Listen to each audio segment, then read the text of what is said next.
Hi, I'm Derrick Jensen. This is Resistance Radio on the Progressive Radio Network. My guest today is Dave Zirin. He writes about the politics of sports for The Nation and many other magazines and newspapers. He's the author or co-author of 6 books, including What's My Name Fool?, Sports and Resistance in the United States, and Game Over, How Politics Has Turned the Sports World Upside Down. And before we start, I just want to say, A, how much I love your work, and B, I think it's extraordinary. You know, so often when we think of sports writers, either we think of basically people just describing statistics in sports, or basically being homers, or people being really reactionary, like attacking the athletes who did the Black Power salute at the Olympics. And so I just find your work such a breath of fresh air. And I want to just ask you about how you came to start writing how you found your niche that way. Well, Derek, first off, thank you so much for the kind words. I mean, I grew up a very serious, very intense, very over-enthused sports fan in New York City in the 1980s. It was a pretty high-octane sports time, and not just because all of the players were doing cocaine. And I didn't think about politics a great deal during my upbringing, but that changed for me a great deal in the 1990s as I was coming of age, getting political. And there was a real effort that I made to try to find a way to, maybe the word is justify, rectify, what have you, the fact that I wanted to be somebody who voted his life to fighting for social change, and I wanted to maintain my sports fandom. And the more I looked at sports, the more difficult, frankly, it was to do. It's like the more you actually look beneath the surface, beneath the adrenaline-packed plays, the more you see the rampant nationalism, the insane sexism, the homophobia, although there have been small steps, at least recently, to see that getting better. And it's the sort of thing where if you believe in social justice, sports does not seem like the friendliest place to be. But that perspective really changed for me in 1996 when a basketball player named Mahmoud Abdul-Rauf took the position of not coming out to the national anthem before games. And even in those pre-internet times, I mean, this was like one of those, I mean, I think today if that happened, it would be a huge story for 24 hours, and then we would go on to something else, But in 96, this was a huge sports story, big profiles about it, and Rauf was eventually drummed out of the league. And I'll never forget one of the talking heads on ESPN saying that Rauf must see himself in the tradition of activist athletes like Muhammad Ali or Billie Jean King. And that was news to me. Like, I was a huge sports fan, and I was not aware that there was this alternative tradition in sports of people who tried to use this hyper-exalted, brought to you by Nike platform to actually say something about the world. And the more I investigated that, the more I started, first of all, to be fascinated by the fact that so much of this history was hidden from people like myself, who was more of like the mainstream sports fan type. And then the second thing that fascinated me was I was seeing parallels to today. I was seeing all the things that a lot of the athletes then were talking about, that these struggles were ongoing. And that's really what inspired me to write about it, to be a sports writer. And, it's definitely not always easy, to put it mildly, because, it's not the friendliest of communities for these kinds of ideas. But at the same time, the only reason why I have a career is that there are a lot of Derrick Jensens out there. I mean, people who maybe like sports but hate the practice of viewership because it is so steeped in a right-wing dross, and it allows, and there's an audience, an underserved audience of people who love sports but really don't like what they become and appreciate a kind of alternative analysis. Well, that's great. And, I learned math by figuring out pitchers' earned run average when I was 6 and 7, and figuring out batting averages. So I've been I skipped school in second grade to watch the St. Louis Cardinals and Detroit Tigers in the World Series. So I've been a sports fan forever, but it breaks my heart that they are considered so apolitical. And of course, nothing is apolitical, and if something pretends to be apolitical, that supports the status quo. Right. And I wasn't sure how to structure this interview because you've written about so many areas in sports, and there were three areas really of really mutual interest that I wanted to touch on, and they were sort of the intersection of jock culture and rape culture, the meaning of indigenous peoples through mascots and naming of teams, and the whole economics, the corporate welfare of sports and the economics of large sporting events. So thinking about this last night, and suddenly it occurred to me that instead of asking about those three things, and it's kind of a joke but kind of isn't, I could just mention that the Florida State University football team, the Florida State University Seminoles football team recently won the the Vizio, et cetera, national championship. And it's like we have the whole package in one little place.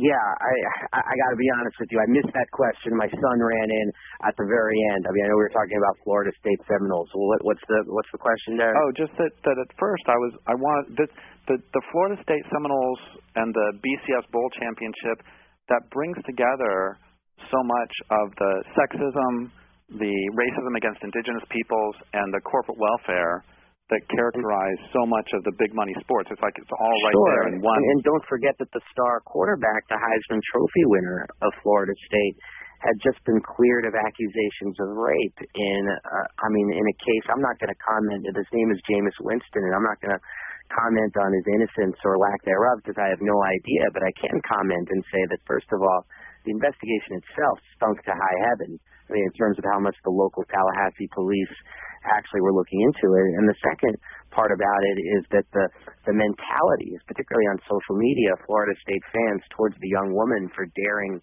to come forward and say that she was sexually assaulted, I mean, really was a head spinner.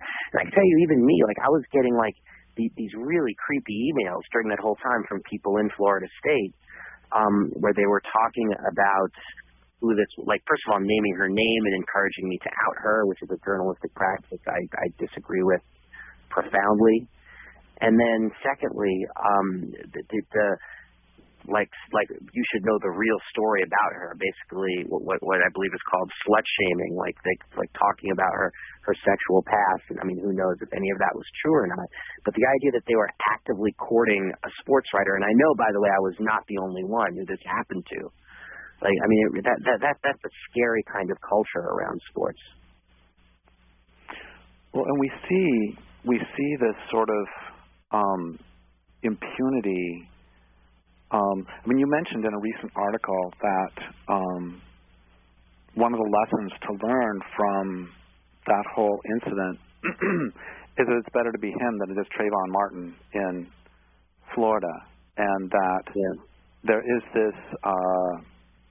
Well, I wrote a piece about that because I also could not turn my head away from the fact, like in looking at the story, is that this country has an unbelievably horrific history, of course, of black men who are accused of rape, particularly in the American South, but not exclusively in the American South.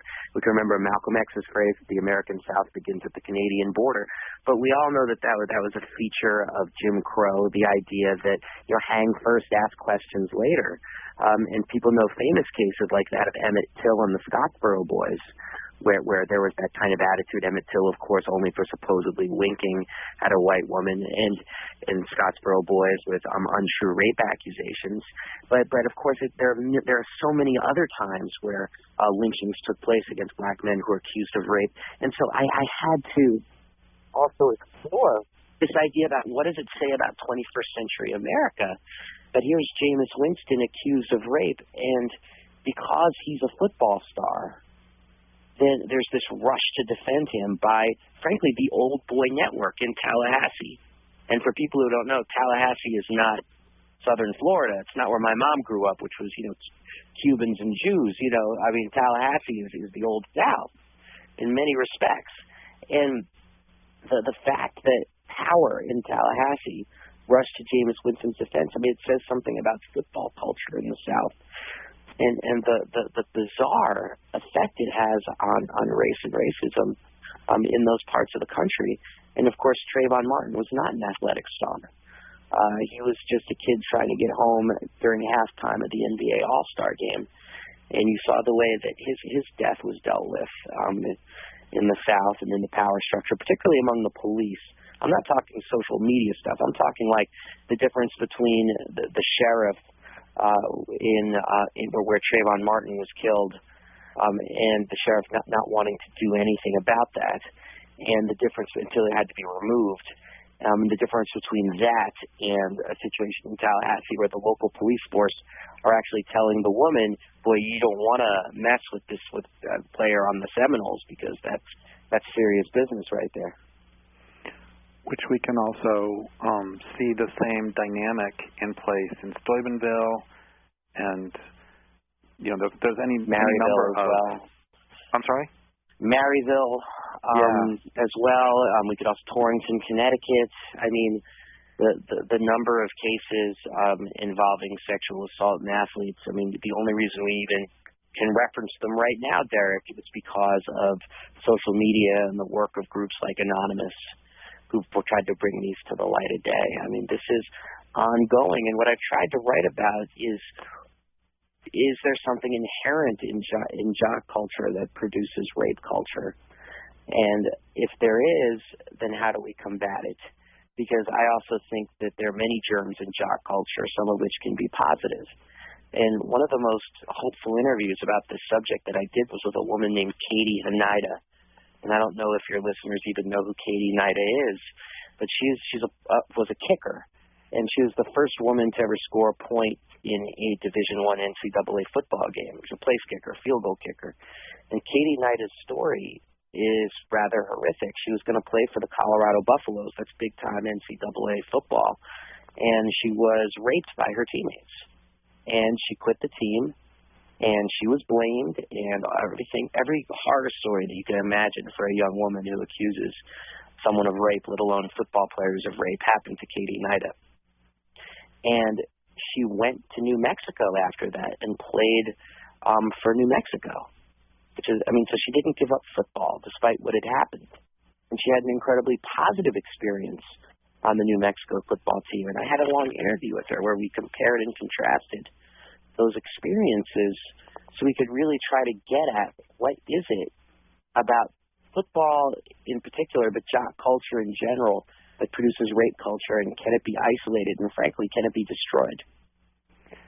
And what were your and her conclusions? I mean, the conclusions after a lot of back and forth was that jock culture left unattended becomes rape culture. And what it really takes is you have to have people in positions of authority, partly because the mentality of football, I'm sorry, but it's not grassroots. It's very militaristic. It's very top-down. And it's people at the top who usually determine what the locker room culture is going to be. That means coaches. That means head coaches. That means athletic directors at the pro ranks. It means general managers and team presidents. They create the locker room culture. And unless you have people in authority actively intervening in job culture to make it something less toxic, then this is the fruit that it'll bear. That actually reminds me of some of the stuff I've read about the relationship of military culture to rape culture. That extremely similar. A highly militarized, a military is going to be at risk for being a high rape culture anyway, but there are some militaries that have had zero tolerance policies for sexual assault that have been much better, that have had much lower rates of rape among the soldiers. And to use another example, to move it to something which you could argue is perhaps a genetic cousin of rape culture, and that's bullying culture, the likes of which we saw in the Miami Dolphins locker room this year with Richie Incognito and Jonathan Martin. People, I'm sure, are probably familiar with that story. And one of the things and Richie Incognito was suspended, Jonathan Martin left the team, and it imposed this discussion on the NFL of how you define manliness. Like, is Richie Incognito the real man because he's the guy who's going to beat up anybody who doesn't do it his way? Or is Jonathan Martin not the real man, but the real grown-up, the real adult. Because he's saying, wait a minute, this isn't a schoolyard, this is a workplace, and it's a union workplace, and I'm going to stand up for my rights and actually blow the whistle on this thing. And who do you actually respect more in that context? I mean, that was a question that a lot of NFL players had to confront. Now, what's the connection between what we were just talking about with rape culture? I mean, the main one is that none of that nonsense in the Miami Dolphins locker room would have happened without the tacit, implicit, or explicit okay of the head coach themselves. You know, so that's the people who create the culture in the locker room, and that culture is either productive or helpful or not. And frankly, I don't know why this is. Maybe because people are it was an easier discussion to have in the mainstream sports media than rape culture. But a lot of NFL coaches talked about how they dealt with bully culture, and what you saw was a real variance. And you saw that some coaches had real philosophies about how to actively intervene on the question of bully culture. And like Mark Tresson, the coach of the Chicago Bears. And I remember hearing that and thinking to myself, wow, wouldn't it be great if coaches could talk as openly and as publicly about how they deal or don't deal with rape culture? Because it's very similar dynamics if you think about it. You know, groupthink, testosterone, a kind of mob mentality, not wanting to be the person who's singled out. All of these things are similar ingredients in one and the other. And I also want to be very clear about something, just so people aren't confusing what I'm saying. When I say rape culture, when I say bully culture, it's not that everybody who plays sports is a potential rapist or everyone who plays sports is a potential bully. The question of culture is, to me, much more about turning the other way. So you see a potential rape at a party, or you see a bullying situation, and you don't say anything. You're silent in the face of that. That's what it means by rape culture or bully culture. And we can say, of course, the same thing about sports writers or writers in general when they attend to it or don't attend to it. Now, that's of course absolutely correct. And there's, and that's one of the things that frankly has been kind of difficult at times. Is that anyone who works at a workplace, whether you're a professor at a university or a teacher at a public high school like my wife, or you work in a hotel like my cousin, I mean, everybody wants to feel like they have colleagues. Everybody wants to feel like they have a system of support for the work that they do. And, one of the, I just say this, is that it is difficult sometimes to do this kind of writing in sports investigative journalism, because there are people who would rather you just shut up, because it's sort of like they treat you like you're the kind of turd in the punch bowl, as it were. And that's sometimes difficult, and I'm sure it's not as difficult, obviously, as the people who are actually victimized by some of the things you and I have been talking about. I mean, frankly, it's very minor compared to that. But just to put that out there so people do realize that this is about fighting existing cultures that exist. It's not some kind of level playing field where the people with the best ideas win out. It's much more complicated than that. I think everything you're saying is really great, and it also reminds me of this study that I saw where they found what they did is they had a bunch of people in some sort of waiting room, and they would have one person who was in on the test would say something overtly racist or overtly sexist to the group. And what they found is that the response of the group as a whole was not so dependent upon what the first person said as it was upon the response of one other person. So if there would be two people in on the test, and one person would say something very racist or sexist, and then the second person would either go, "Oh yeah, that's right," and then everybody else would look on it more approvingly, as opposed to if the second person said, "Wow, that's a terrible thing for you to say." And if the second person was able to express disapproval, it gave the other people in the room courage to also, and I'm saying this in terms of that sort of mob mentality, and also what you were saying about the coaches helping to create a culture, that if the coach sees it and shuts it down, that's not going to be reinforced, obviously. No, I think that's absolutely correct. And the best case scenario, Derrick, I think you and I would both agree, and I've only had the experience of this on a team. I played on a lot of teams over the years, and I've only really had this experience once unfortunately. But the best case scenario would be if the players themselves determine the culture in the locker room. Like if you have real leadership among people who are good people who attempt to create an atmosphere of respect, and you can actually create something that's positive there. And frankly, that's the sort of thing that can exist independent of the coach. Unfortunately, though, because hierarchy is so set in sports, that's a very difficult thing to sort of have created organically. In my personal situation, it only happened because we had all played together on previous teams, and then a new coach came in, and that new coach was sensitive enough and smart enough to sort of let us dictate how things went, and would only step in when he felt things going astray. This was basketball, so teamwork, trust, all of that is very important. And those are lessons I've taken with me my entire life, and the lesson about it that's most important is, like, I think that it keeps me from being too cynical about sports and about sports writing, because as bad as it gets, I know it can be better. It is really important, I think, to, in the face of many of the insanities of this culture, it's really important to have examples we can look to either in our own experience or in history of people who resisted, and then it did actually make a difference.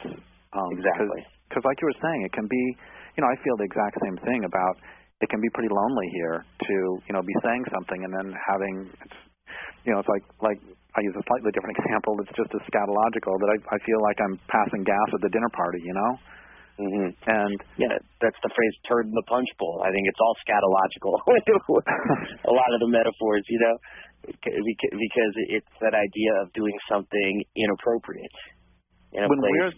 When we're the ones who are actually, speaking out, or, can you imagine?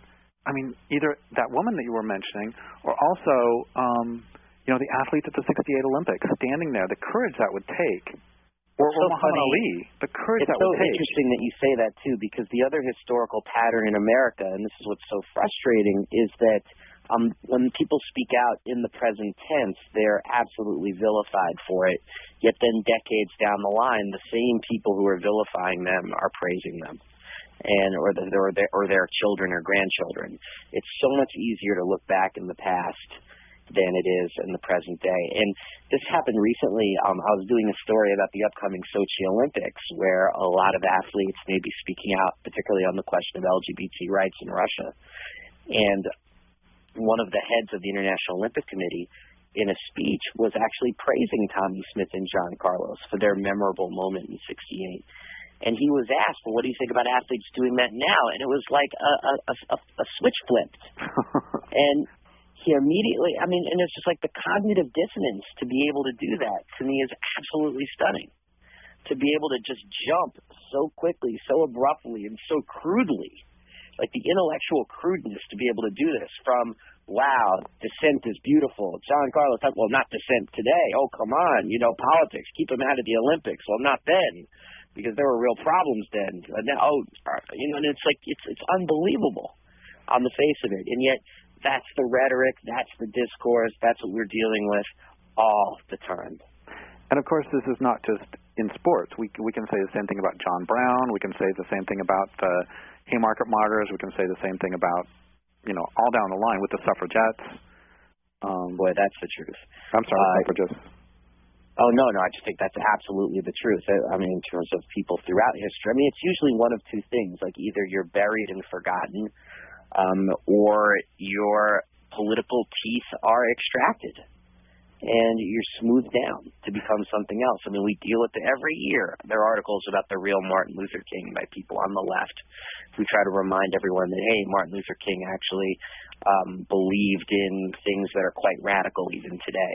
And we're doing this in the face of, like yesterday, I don't know if you saw this, but the Department of Defense was tweeting out Martin Luther King quotes, including one that, I don't think they even saw the ghoulishness of this, as they tweeted out a quote by King that said, the quality of one's life is not measured in years, but measured in your impact on society.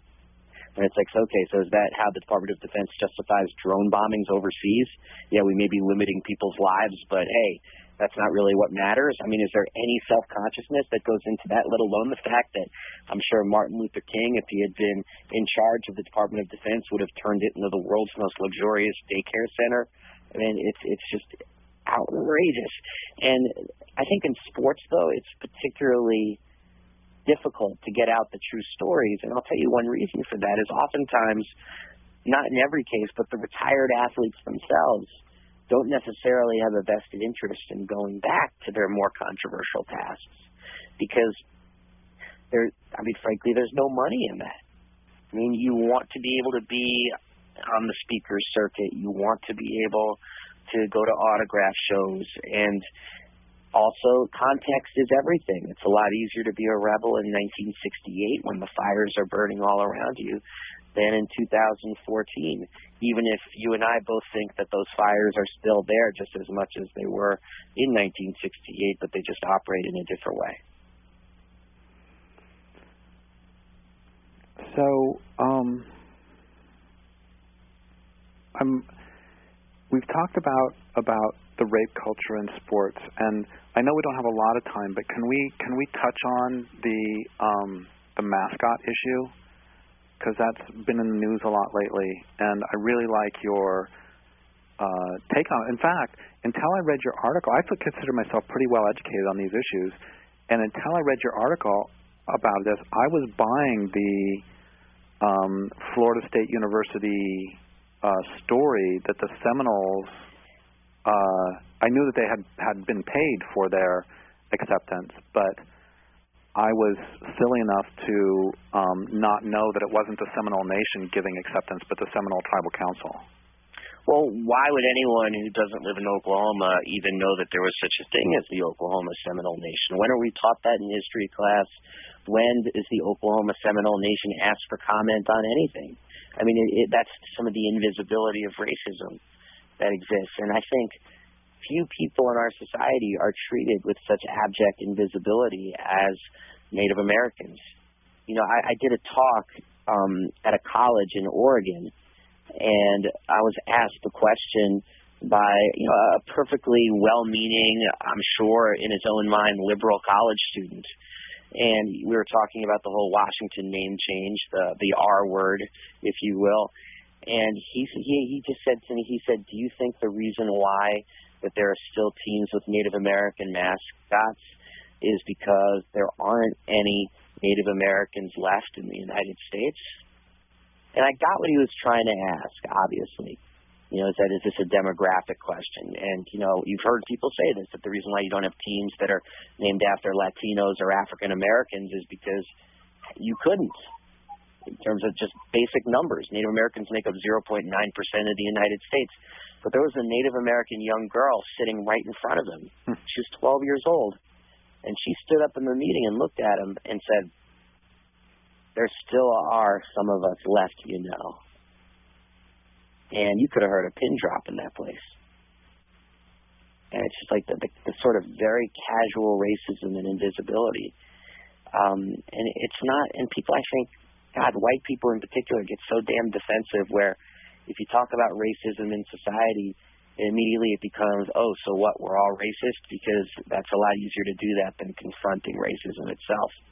And this is one of those classic cases. It's like, no, I'm not saying that everybody who wears a Redskins cap or a Seminoles jersey is a racist like they're George Lincoln Rockwell 2.0. But I'm saying that we need to start doing some reflecting about why there's a team named after a racial slur, about why the Florida State Seminoles are allowed to go around with impunity and say that they do this with the seal of approval from the Seminole Nation when the Florida Seminoles don't even make up, 40%, I believe, of the Seminoles nationally. And that gets to some very interesting points about then, well, why are the majority of Seminoles in Oklahoma? And then you have to look seriously at this nation's past and about the Indian Removal Act. And I mean, so it's like pulling a string on a sweater. And oftentimes when people are watching sports or enjoying sports, that's kind of the last thing they want to do. Can you mention the thing? I didn't know this about their mascot either. Can you mention about Osceola and make a connection to Mandela? Oh, absolutely. I mean, you remember when Nelson Mandela died, quite correctly, he was discussed with the most hushed possible tones, not just in the United States, but around the world. And I think one of the reasons why was the recognition that this was someone who endured 27 years behind bars, only to emerge as the leader of his country. A remarkable thing. And he was a freedom fighter, of course, before he was behind bars. Osceola is an unbelievable freedom fighter in the Seminole Wars, fought the U.S. Army to a standstill on multiple occasions. And there was supposed to be a treaty with Osceola. And when he went to the treaty, he was immediately arrested, thrown in jail. The United States was actually subject to international condemnation because of this. That's how esteemed and known Osceola was. And I wrote in my article, and he died in prison. And I wrote in my article that Osceola is in many respects the American Mandela. If Mandela had never gotten out of Robben Island, he's the American Stephen Biko, South African, who never came out. And yet before these Florida State games, you have someone dressed up like Osceola, usually a white person in war paint, who rides out on a horse. Osceola never actually rode a horse because he fought in the swamps. So you see like this constant miseducation that's going on as everybody cheers for Osceola. And the thing about it that's the most kind of hard to stomach is that Osceola was the replacement of Florida State's first mascot, who was a much more kind of step-and-fetch Native American character who went by the name of Sammy Seminole. And that really was his name, Sammy Seminole. And in a weird way, though, Sammy Seminole is more honest for what this is, which is minstrelsy, than Osceola, who is this amazing historical figure. And one of the things I wrote, Derrick, and I think you were referencing this, is can you imagine worldwide condemnation if South Africa had somebody dressed up like Stephen Biko or dressed up like Nelson Mandela to dance around a stadium to psych people up before a game? You would never see that in a million years. And you see that in this country because that's, frankly, the price of colonialism, depopulation, genocide, Indian removal. This is what you get. So we've hit two of the three. We have about 5 minutes left, and I know this is not time to do this justice, but another thing that you write about, you write about so many great things, but another great thing you write about is the... And can I just jump in there and say that's one of the greatest thing about being a sports writer is, like, I think the stories themselves just pop. And it's a lot of fun things to write about and delve into. You know, that's another thing I was thinking about, and I have a similar thing with my own take on environmental writing, is that one of the great things about some of the environmental writing not covering the issues the way I think they should is that my own career has actually been, it's hard in terms of public response, but it's actually pretty easy in terms of finding material because right. Like nobody else is writing this. It's like, are you kidding? Nobody else has written about, in your case, you know, the Florida State Seminoles? Nobody else is taking this on? Is this a joke? Right. And so there's just so much material. So I'm just saying I completely get that one. It's tremendously both heartening personally and disheartening socially how much material there is to work with. Right. And absolutely. And so can we do like a 2-minute version of, you know, sports are just fun and games. It's like, no, actually, they're big business with massive corporate welfare. Yeah. No. I don't know how we can do that in 2 minutes, but... No getting around that. No, I mean, this has been a real change in the economics of sports over the last 30 years, is the mass infusion of corporate welfare and sports and stadiums really operating like a neoliberal Trojan horse where our cities are reorganized on neoliberal grounds. And sports is used as a way to do that, particularly stadium construction. I mean, Derrick, you and I can go on a magical mystery tour through the former industrial Midwest. I mean, Cleveland, Milwaukee, Detroit.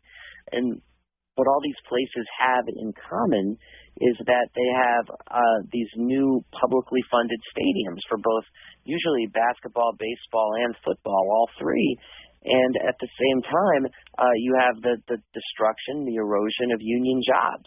And the jobs that are created are service industry jobs. So it's not just the question of public tax money going to these stadiums. It's the question of the return on the investment and what jobs are actually created. And unfortunately, far too much of public stadium funding is really like this magical alchemy that turns tax dollars into private profits. And basically, it'd be like if I wanted to start a business and then I went to the taxpayers to get funding to build my factory. You know, if you perceive that as a stadium, it's... Yeah. No, that's exactly right. It's a wonderful scam if you can get in on it. Yeah, it's a hell of a scam, and that's the whole the Trojan horse aspect of it. Of course, is often it's a popular thing to get a new stadium, although much less so according to polls over the last 15 years, as they clearly and dramatically have not returned on their investment. And I think when you see something like what happened in Seattle, where the beloved basketball team, the Supersonics, was ruthlessly ripped from the team, you see one of the prices of that. But I think you see the price much more deeply in a place like New Orleans, where the levees broke and the only place suitable for emergency shelter was the Superdome, which had received hundreds of millions of dollars, and where many of the people who were huddled in there could not have afforded to buy a ticket to actually see a game. I remember reading something years ago, and I've wanted to say this publicly. I've never been able to because it doesn't fit with my work. But I read a study back in the early 90s about the multiplier effect for when a new stadium is built, that Right. It creates all these jobs supposedly. And somebody did a study, and they found that you'd actually do better for the local economy if you hired helicopters and threw money out the windows into those neighborhoods. Oh yeah, that's a classic line about stadium funding. It's about like if you literally dumped $1 billion from a plane and people just picked it up and spent it, it would have a better economic multiplier effect than the building of stadiums. And that in and of itself, exposes a lot of these things for what they are. It's the sort of thing where it's like, it's not. It used to be like, this is the truth, Derek. I used to go on radio shows and debate people about public stadium funding. And you can't debate it anymore because there's just too much data on the side that it's a horrific waste of money. It's like debating whether or not the sky is green. And no one wants to take that position on it either, that giving public money, especially in the context of, I think, the new normal of perpetual crisis in which we find ourselves, where our cities are starved by gentrification and all the rest of it, privatization, and is that we find ourselves in this situation right now where they're not going to defend it, they're not going to do referendums, they're not going to do public votes, but they'll still pay off the right politicians and get the money for their stadiums. So we have about 1 minute left. What would you like for sports fans and people who want social change and just listeners of this interview, what would you like for them to sort of, what's the take-home message of all of this? Well, can I say the take-home message, and then you see if you agree or disagree? I like that. Yeah. Okay, and he was very moving to me too, but I never can remember his name. The guy that you said influenced you back in the 90s, who played for the Denver Nuggets. Mahmoud Abdul-Rauf. Yeah. It seems to me that part of it is that his courage helped give you courage, and that for me is part of how social change takes place, that one person stands up, and then you stood up and held his hand, and now the hope would be that somebody else will stand up and hold your hand until we don't have to have these discussions anymore. Yeah, I think that's great. I would also say that for a lot of these athletes, the best thing we can do in the media is to be an ally, and that's like being an offensive lineman. You want to clear space so their voice can be heard. And if people are saying your name too much, then you might be doing something wrong. Well, thank you so much for being on here. And I would also like to thank listeners. My guest today has been Dave Zirin. This is Derrick Jensen for Resistance Radio on the Progressive Radio Network. Thank you so much. Thank you, Derek.